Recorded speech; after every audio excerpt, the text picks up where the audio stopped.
অনেকেই ভেবেছিল যদি ভারত আর পাকিস্তানের মধ্যে যুদ্ধ বাঁধে তাহলে ভারতের সর্বনাশ হবে, অর্থনীতি থেমে যাবে, উন্নয়ন মুখ থুবড়ে পড়বে। কিন্তু বাস্তবে যা হলো তা অনেকের কল্পনার বাইরে।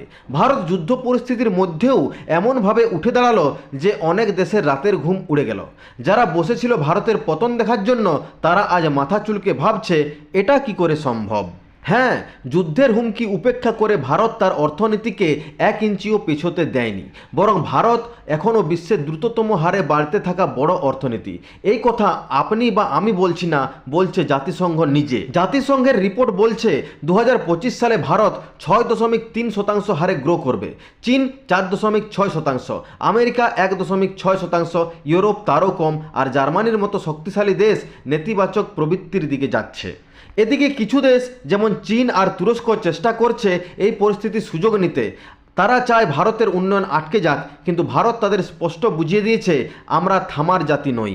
বিশ্বজুড়ে অর্থনীতির গতি ধীর, তবে ভারত ঠিকই এগিয়ে চলেছে। সরকারি খরচ আর দেশের মানুষের খরচ, এই দুইয়ের উপর ভর করে ভারত এখনও দৌড়াচ্ছে সবচেয়ে বড় গ্রোথ রেট নিয়ে। এই উন্নয়নের গল্প শুধু ভারতের নয়, এটা এক দেশের জেদ, সাহস আর অটল লক্ষ্যপথে এগিয়ে চলার গল্প।